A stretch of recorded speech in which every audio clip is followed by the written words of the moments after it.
Can the guru change the karma of a person? When does that happen? If the guru alone can change the karma of person, he can change everybody's karma in one stroke. No. You have to do your some effort also.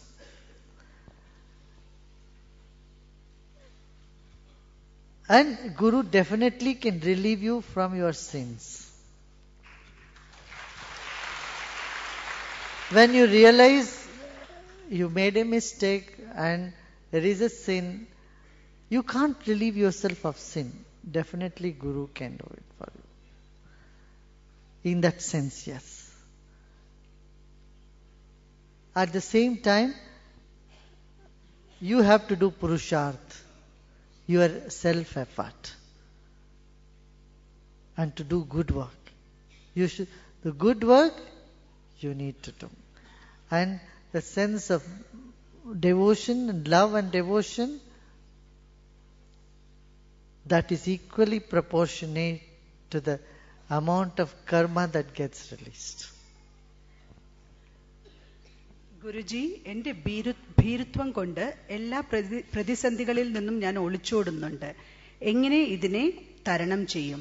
Because of my cowardly behavior, I run away from all the challenges in life.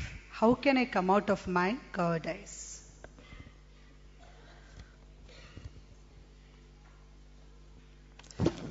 First of all, you know, if the challenge is there in front of you, you also have the power to face it.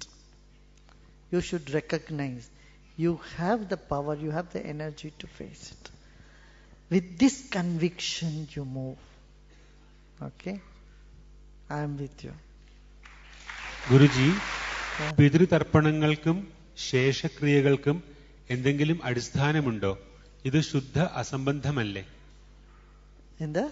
പിതൃതർപ്പണങ്ങൾക്കും ശേഷക്രിയകൾക്കും എന്തെങ്കിലും അടിസ്ഥാനമുണ്ടോ? Is there any basis for these rituals? പിതൃതർപ്പണം. You know, these rituals are there only to show your gratitude for the departed souls. But what has happened is the pandits, the rituals, purohits have made it so complicated. Sometimes you don't understand what they're saying. You know, if they translate what they're saying in Sanskrit and simply give you, it gives you an idea. Why we take sesame seed and give it tarpayami, tarpayami, tarpayami. It's called tarpanam. You take their name and take a sesame seed and with water you pour it on a plate. Why you do this? You tell them, those departed souls, whatever desires you might be harboring in your mind, it is like a sesame seed. It's insignificant, small thing. You just drop it. There is infinite joy and bliss where you are in the abode of divine. Just enjoy it. These things we will take care. Your unfulfilled desires, unfinished job in this planet is like a sesame seed. That we will take care of it. You have contentment. You be happy. You move in contentment. This is what we tell them in that tarpanam. For the departed souls. Say, mother, father, I know you had some desires. You know, they do have desires. They want to see the marriage of the grandchildren, great-grandchildren, and see great-grandchildren getting one more daughter. These sort of desires do remain in their mind before they die. So we tell them, look, these desires are small, drop them. Love is the essence of life.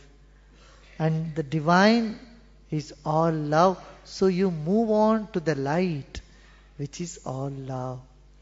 So giving instruction to the departed soul is what Shraddha.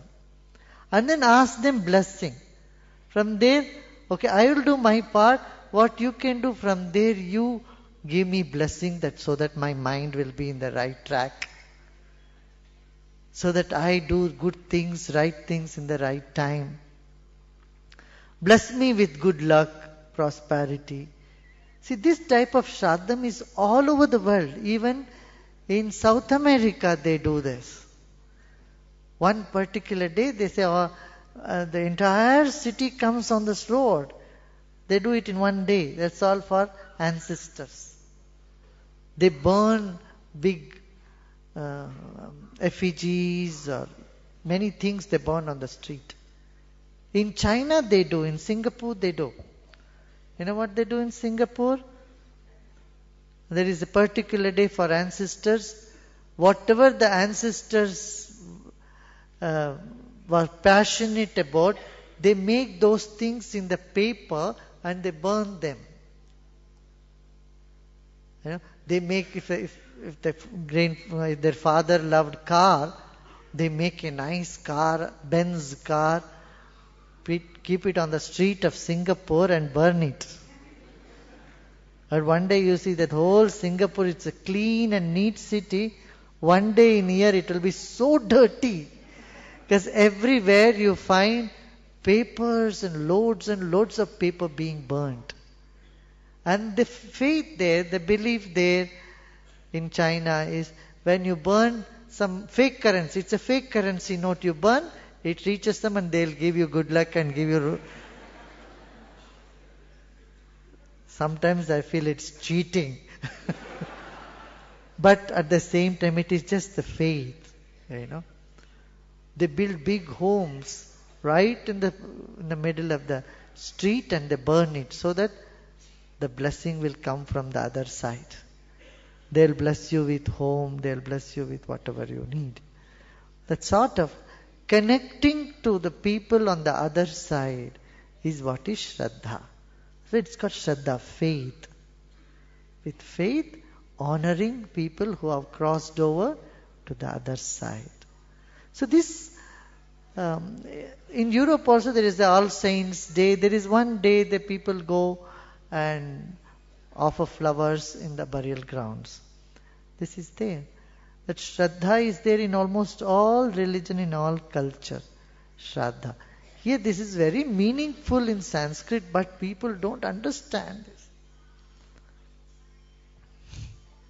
Like a Pindadana, they put a ball of rice. See, our body has come out of a ball of food. Isn't it?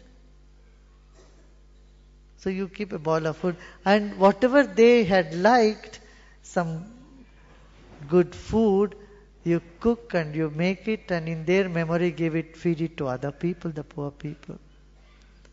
Others. That is the Shraddha is to be done with a sense of gratitude and sense of celebration, remembering the ancestors. Yeah, this much you can do.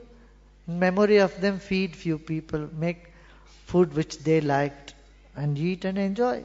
Thank them and wish them progress in the world where they are and ask for their blessings. Give me blessings so that I do my journey here. Well, that's it.